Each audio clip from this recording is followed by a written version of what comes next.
মদনপুর গ্রামের পাশ দিয়ে বয়ে যাচ্ছে বিশাল একটি নদী। সেই নদীর অপর দিকে ছিল একটি ছোট্ট গ্রাম। সেই গ্রামে নানা রকমের জীবজন্তু বসবাস করত। সেই গ্রামেই থাকতো শিয়াল ও শিয়ালিনী, তাদের দুটি ফুটফুটে কন্যা সন্তানকে নিয়ে।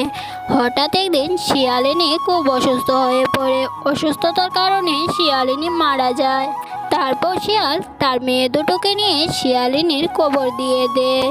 এইভাবে বেশ কিছুদিন কেটে যায়। শিয়াল তার ছোট মেয়ে দুটোর দেখাশোনা করার জন্য নতুন একটি বিয়ে করে বউ নিয়ে আসে। বাচ্চারা দেখো আমি কাকে নিয়ে এসেছি।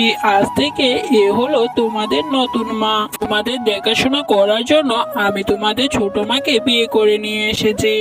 সত্যি বলছো বাবা? বোন, দেখ দেখ, বাবা আমাদের জন্য নতুন মা নিয়ে এসেছে। ঠিক আছে সোনারা, এখন তোমরা তোমাদের মায়ের সাথে গল্প করো। আমি তোমাদের জন্য খাবার আনতে যাচ্ছি। এখন খাবার না আনলে রাতে আমাদের না খেয়ে থাকতে হবে। এই বলে শিয়াল খাবার খুঁজতে চলে যায়। আর এদিকে শেফালি শিয়ালিনী দুই ছানাদেরকে বলতে লাগে, এই শয়তান ছানারা, এতক্ষণ তোদের বাবা ছিল বলে কিছু বলিনি। তবে শোন, তোদের বাবা যখন বাসায় থাকবে না, তোরা আমাকে একদম মা বলে ডাকবে না। ছেলে হলে তো তবু কথা ছিল।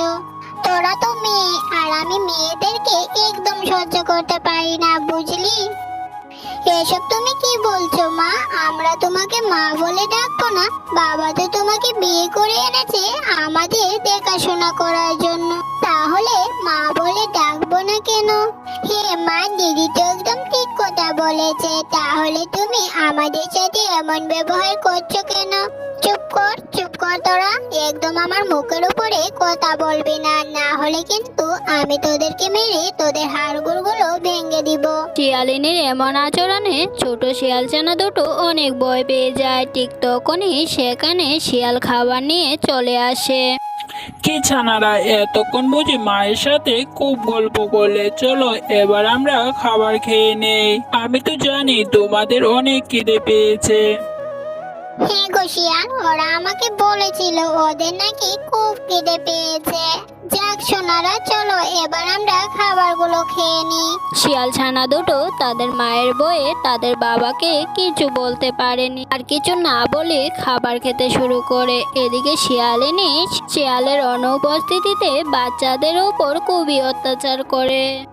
দিদি দিদি, এই দিদি দেখেছিস নতুন মা আমাদের উপর কত অত্যাচার করছে। আমরা কত ছোট জানা, তাও মা কিছু বুঝতে চায় না।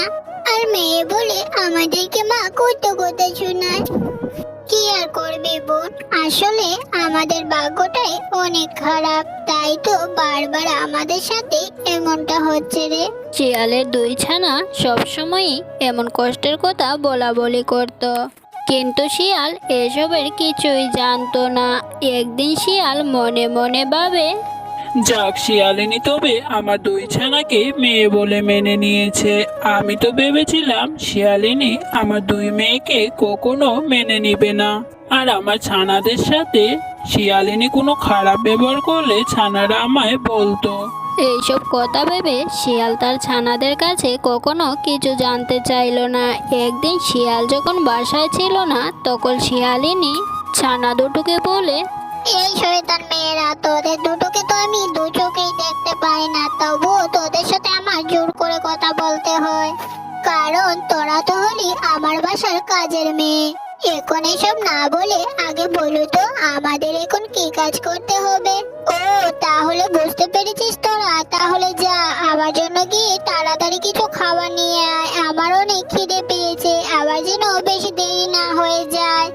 এরপর কাঁদতে কাঁদতে দুই ছানা তাদের সৎ মায়ের জন্য খাবার আনতে চলে যায়। একদিন শিয়াল যখন কাজ থেকে বাড়ি ফিরছিল, তখন পিছন থেকে একটি কার এসে শিয়ালকে ধাক্কা দিয়ে চলে যায়, আর শিয়াল সেখানে মারা যায়। আর সেদিন থেকে শেফালি শিয়ালিনীর অত্যাচার ছানাদের উপর দ্বিগুণ বেড়ে যায়। এই যে শয়তান মেয়েরা, বাবার জন্য কেঁদে কি করবি বলতো? যদি ছেলে হতিস তাহলে নয়তো সংসার চালাতিস, কিন্তু তোরা তো হলি মেয়ে। এখন আর তোদের দিয়ে কি হবে? এখন এই নাটক ছেড়ে দিয়ে যা তো তাড়াতাড়ি গিয়ে আমার জন্য খাবার নিয়ে আয়, আমার বড্ড খিদে পেয়েছে। মা, আমরা আজ খাবার আনতে যেতে পারবো না, তুমি নিজেই চলে যাও, কি খাবার নিয়ে আসো। কি কি বললি তুই? আমার মুখের উপর এত বড় কথা বলতে পারলি? তোদের সাহস তো দেখছি দিন দিন বেড়েই চলেছে। তবে দাঁড়া, তোদের একটা উচিত শিক্ষা করেই ছাড়ছি।